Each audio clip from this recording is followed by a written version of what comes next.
कहवानी एगुड़िक एकादशी दिन त्याग करवा। एकादशी अर्थ कौन? हरि हरि बोल माने 10 इंद्रिय ये सब इंद्रिय गुड़ाक सब भोगान्मुखी होकर था, सब भोग खोजु था। पाटी भल भल सुआदिया सुआदिया खाद्य खोजु था। आखि कहूँ मुझे भल भल जिनिस कमी देखी, कान कहूँ मुझे खाली भल भल कथा शुणी, मोर प्रशंसा शुणी नाई, ये सब भोगन्मुखी होकर था ना। ये एकादशी अर्थ कौन? 10 इंद्रिय, पंच कर्मेन्द्रिय, पंच ज्ञानेन्द्रिय, इंद्रियर राजा है मन।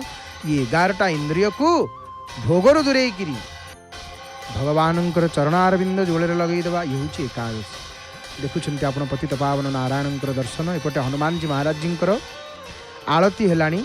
आलती दर्शन करुँच आपण मैंने दुई हाथ को करपत्र को जोड़ी दिंतु। हनुमान को सुंदर भाव महावीर आलती आपण मैंने दर्शन करुँच। कर्पूर आलती को रखिकी किपरि भाव आपण मैंने लक्ष्य करूँ। आग बक्ष हृदय आग कर्पूर आलती को रखीदे, हृदय तापर अधर को नेले लक्ष्य करंतु। ये हनुमान जी महाराज जी माने मुखमंडल को किते अद्भुत आभा, कि सुंदर आलती दर्शन। आज पवित्र एकादशी आलतीर सुंदर दर्शन आपण माने करुचंती। आज पवित्र एकादशी, एकादशी पुरी रे माने आकंठ पर्यंत भोजन करती महाप्रसाद। अनेक प्रश्न करती माने बाहर जो विशेषकर वृंदावन आदि आदि स्थान जो वैष्णव मैंने आसती से माने संकोच करती महाप्रसाद पाइबापी। ये कौन की कथा आमे केमती अन्न खाईदेबू? अरे ये अन्न नुह, महाप्रभुंर अबढ़ा। अबढ़ा एकादशी पाइब। ग्रास पुरायण कैवल्य भुंजंती मिछे बोलू थांती एकादशी। इठी महाप्रसाद अन्नर गुण न थाए। एवं आउ किछि मध्य प्रश्न करती कौन शास्त्र प्रमाण अच्छी एकादशी रे जे पेट पुरेकी अबढ़ा खाए, एकादशी व्रते जेवा निराहारैर पोषिका आकंठ भक्षणान मुक्ति व्रतं कोटि गुणं भवे। ये नीलाद्रि संहितार स्पष्ट भाव में लिखाई। जो माने एकादशी तिथि रे निर्जला उपवास करिथिबे से माने राति समय रे महाप्रसाद आकंठ भोजन करिवे दाबिकिरी से माने व्रत पालन करिवे, कोटि गुण व्रतर फल पाइबे। माने एकादशी व्रतर जहाँ फल मिली था ता कोटिए गुण रे पाइबे। एणु बिना शंकार बिना संदेह महाप्रसाद पाइबे। जदि अबढ़ा मिलूची एकादशी रे छाड़बेनी, पाइबे अबढ़ा को महाप्रसाद को। देखंतु अन्य को देवदेवी प्रसाद मिले हाँ ताकू न पाइक आघ्राण करदे रखीदेवे, मु काली पाइबी पारण करी ये भावना रखिए। किंतु जगन्नाथ महाप्रभुंकर महाप्रसाद मिलिबो माने पूरी जगन्नाथ ये पावन पुरुषोत्तम क्षेत्र ये नियम केवल पुरी पाई। ये मूल पीठ, ये प्रभुंकर मूल पीठ आद्य पीठ। तेणु ये केवल पुरी कथा ये कहुई। तेणु जिते बड़े महाप्रसाद मिलिबो प्राप्ति मात्रेण भोक्तव्यम, पाइबा मात्रे सीधा ताकू भोजन करिवे। भाबिबेनी आज अमुक व्रत समुक व्रत नाई कौन हम ना, भोजन करिवे महाप्रसाद को। ये महिमा अबढ़ार, ये महिमा श्री महाप्रसाद। तेणु जो कथा आम चर्चा करुले आलोचना करुले जे ये सब कथा रही एकादशी व्रतर नियम विधान, मिछ कथा कहवानी, क्रोध करवानी, एगुड़िक सब एकादशी दिन त्याग करवा। द्वादशी दिन मध्य माने हजामत तैल मर्दन पर द्वादशी दिन जेहेतु 3 दिन व्रत, एकादशी हूँ 3 दिन व्रत। ये 3 दिन जाक पर अन्न ग्रहण करें, तेल भल भाव लगे ना, पर अन्न त्याग करेंगे। ये नियम सहित जो मैंने व्रत करती समस्त पाप नाश हो जाए, तांकर समस्त पाप नष्ट हो जाए थाए। तेणु ये महिमा एकादशी व्रतर जे रात्रि उजागरण पूर्वक माने रात्रि उजागर ही एकादशी रे भगवान को पूजा करती आराधना करती से माने समस्त पाप धोईकरी श्रेष्ठ गति को प्राप्त करती अंत काल रे। ये जो जेते व्रत उपवास कहीं कहले ये व्रत उपवास पूजा ये सब कहीं आमर इहलोक को परलोक को सुधीरवा आमर इहलोक को परलोक को भल करने जी प्रभुंकर आश्रित हो जाए आश्रय नहीं जाए सी एठी भलरे रहिबो, एठू गलापर जुआड़े जीव सेठी मध्य भलरे रहिबो। तार इहलोक परलोक दीटा जाक लोक उत्तम हो जाए, पवित्र हो जाए।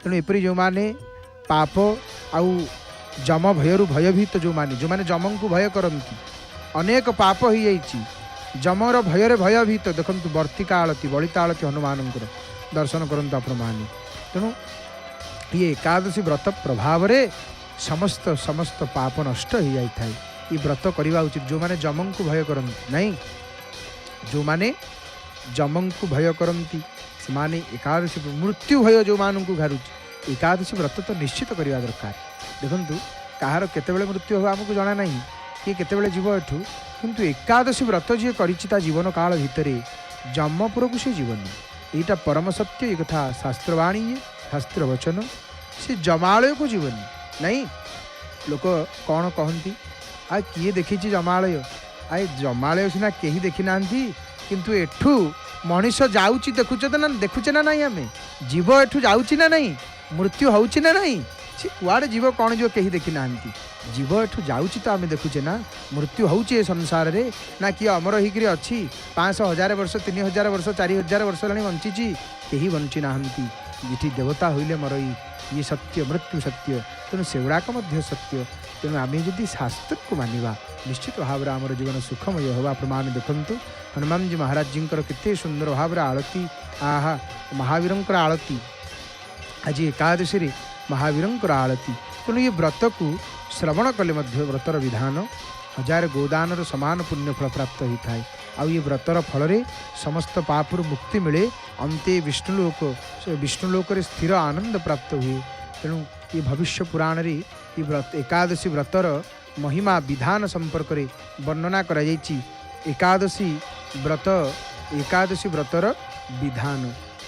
व्रतर विधान संपर्क रे आपण माने श्रवण करुथिले जे एकादशी व्रतर जो विधान ये एहीपरि विधि अनुसार यदि आम व्रत करवा निश्चित भाव रे मंगल हब निश्चित भाव रे आमर कल्याण हब तो एकादशी व्रतर विधान एकादशी जेहेतु गोटे त्रिदिनात्मक व्रत ये त्रिदिनात्मक व्रत ही दशमी रे कौन हुए ना आपण संध्या ही गला मानी नियम एकादशी त्रिदिनात्मक व्रत तापर दिन एकादशी दिन सका उठी ब्राह्म मुहूर्त स्नान करी भल भाव स्नान पूर्वक पवित्र नदी जल हो पुष्करणी हो बा घरे जदि आम स्नान करवा तीर्थ मान को चिंतन करी स्मरण करी स्नान करवा गंगा आदि तीर्थ मान को परे परे शुद्धपूत वस्त्र परिधान करी